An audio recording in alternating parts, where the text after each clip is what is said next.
जनता को आशा होती है पुलिस से, पुलिस थाने से, जो कि निम्न स्तर पर होता है और वो न्याय की बात भी करता है। लेकिन अगर पुलिस थाने में ही एक अधिकारी के साथ में, एक महिला अधिकारी के साथ में गलत काम होता है, बलात्कार होता है, उसका रेप होता है और वो न्याय के लिए दर दर भटकती है, तो उम्मीद किससे की जा सकती है। ऐसा ही हुआ आज की कहानी में, जो कि कहानी है बिहार राज्य की, जहाँ पर एक लेडी इंस्पेक्टर थी और उनके साथ में एक दरोगा साहब जो थे, बड़े अय्याश टाइप के थे। लेडी इंस्पेक्टर जो शादीशुदा थी, उन्हें इतनी उसकी खूबसूरती अच्छी लगी, उनकी जो है कट अच्छा लगा, चेहरा अच्छा लगा, इसकी वजह से उसके साथ में उन्होंने बराबर 3 से 4 महीने रेप करा। रेप करने के साथ में उसे धमकी भी देते रहे कि अगर ये सब चीज़ें किसी को पता चली तो समझ लेना क्या होगा तुम्हारे साथ में और तुम्हारे घर वालों के साथ में, क्योंकि अभी तुम्हें ये मालूम नहीं कि मैं कितना पावरफुल हूँ और मेरा कितनी ऊंचे ऊंचे अधिकारियों से बैठक है और उनसे कितनी पकड़ है। इस वजह से जो भी चल रहा है हमारे बीच में वैसा ही चलने दे, वरना भुगतोगे अपने आप को और अपने नसीब को कोसोगे। मैं ट्रांसफ़र भी तुम्हारा करा सकता हूँ और बर्खास्त भी तुम्हें करवा सकता हूँ। आखिरकार सब झेलते हुए 3 महीने का पेट में जो है एक बच्चा भी उसका पलने लगा। पलने के साथ में ही अब वो लेडी इंस्पेक्टर परेशान हो गई, क्योंकि उसको ये पता, वो शादीशुदा थी और घर वाले भी उसको प्रेशर कर रहे थे। प्रेशर करने की वजह से ना तो वो इधर की रही ना वो इधर की गई। अचानक एक दिन जो है थाने पहुंचती है और सीधा, जो कि थाने में पूरा स्टाफ मौजूद होता है, दरोगा साहब भी बैठे होते हैं और इधर फरियादी भी बैठे होते हैं, उन्हीं के बीच में अपनी कहानी को एक बार दरोगा को समझाने की कोशिश करती है, बताने की कोशिश करती है। लेकिन दरोगा साहब जो ठहरे, उनकी अकड़ इतनी मजबूत थी कि इस वजह से उसकी बात को ना सुनते हुए और उसके पेट पर लात मार देते हैं। जैसे उसकी पेट पे लात मारते हैं वैसे वो बेहोश हो जाती है।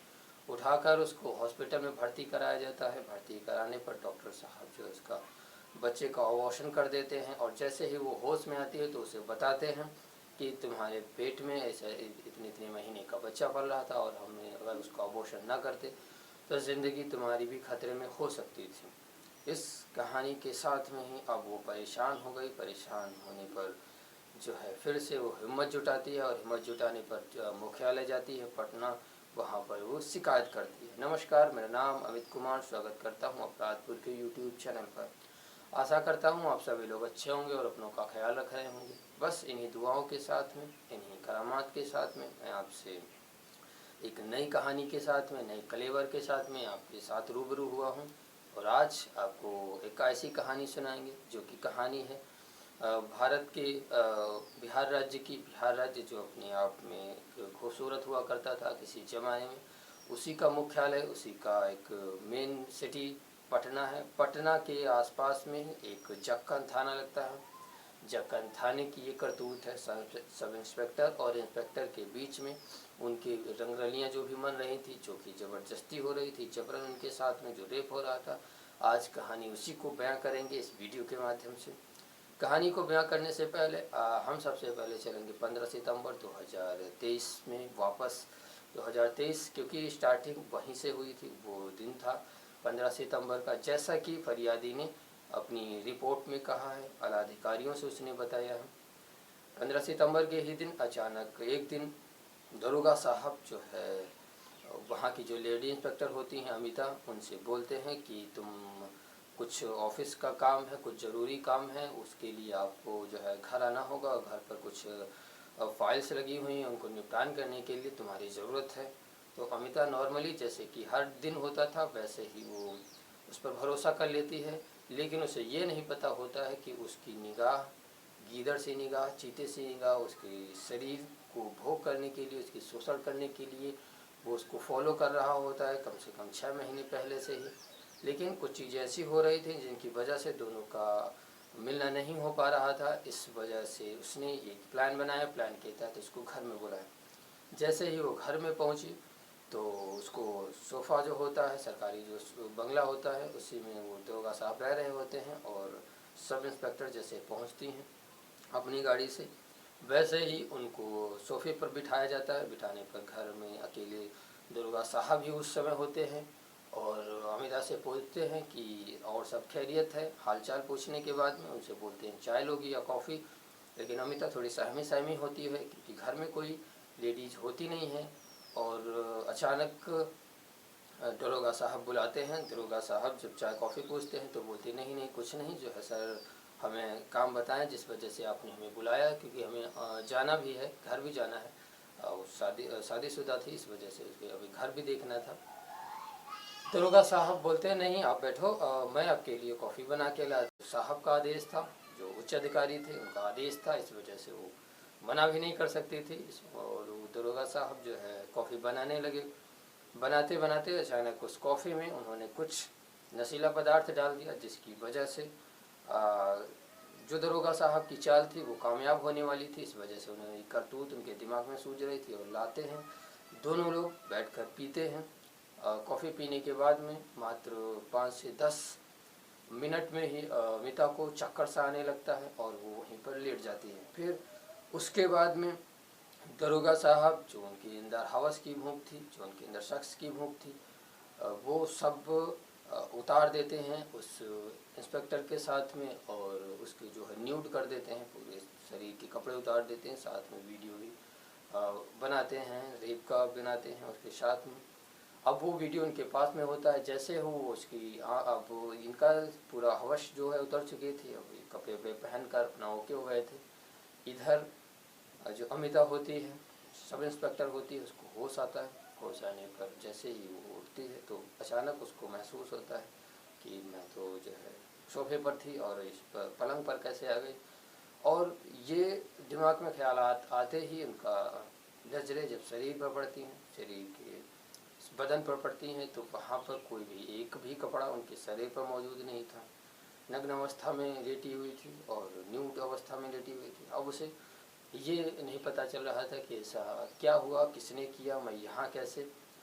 तो थोड़ा और दिमाग पर जोर डाला तो पता चला कि मैं तो यहाँ साहब के घर पे आई थी और सरकारी आवास में कुछ काम था, इस वजह से दरोगा साहब के बुलाने पर मैं यहाँ पर आई। पता चला कि दरोगा साहब की जो निगाह थी, हौस वाली निगाह थी, वो उन्होंने करतूत करी। जैसे ही उसको होश आता है, कपड़े पहनती है, कपड़े पहनने के साथ में दरोगा साहब से बोलती है कि जो आपने किया क्या आपको पता है ये गलत कितना था। तो दरोगा साहब बोलते हैं गलत कुछ नहीं था, और जैसे कि आप न्यूड अवस्था में आप बहुत ही खूबसूरत लगते हो, अच्छे लगते हो, और अगर आपको यकीन नहीं आ रहा हो तो मैं आपको दिखाता हूँ। जैसे ही वो वीडियो दिखाता है, फ़ोटो दिखाता है, वैसे ही दरोगा की जो है सब इंस्पेक्टर की होश उड़ जाते हैं, पैरों तले ज़मीन खिसक जाती है, क्योंकि जो न होना था वो हो गया। अब उसको पता था कि इसी वीडियो के माध्यम से और इसी न्यूड जो उसके पास वीडियो है उसी के माध्यम से अब उसे वो जो ब्लैकमेल करेगा, जो वो बोलेगा वो तो करना ही पड़ेगा। खैर ये सब चलता रहा। चलने के साथ में वो अब मनमानी तरीके से जब उसे मर्जी होता अपने सरकारी आवास पे बुलाता, जब मर्जी होता अपने प्राइवेट रूम्स में बुलाता।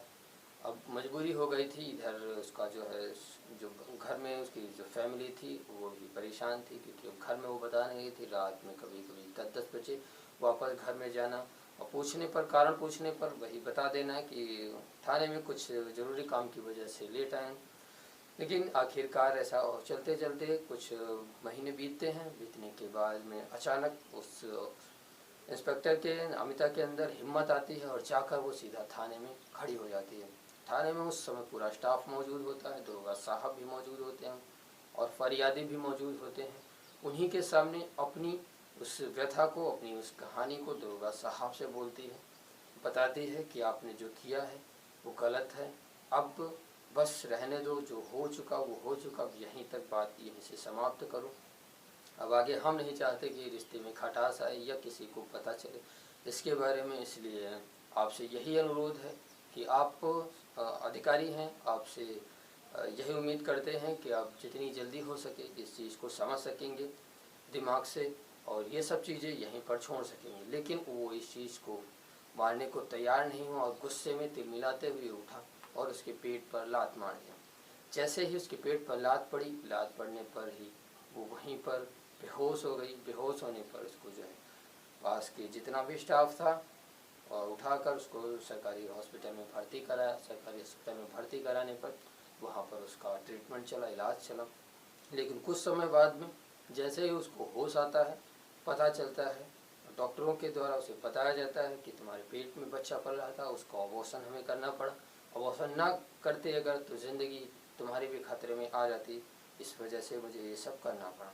अब जाकर ये सब चीज़ें उजागर हो चुकी थी, सभी लोगों को पता चल चुकी थी। अभी ये चीज़ें 2 लोगों के बीच में थी, लेकिन अब ये तीसरा इंस्पेक्टर भी हो गया था और पास में जितने भी उधर के स्टाफ बैठा था या फिर फरियादी बैठे थे, सबके कान में भनक चली गई।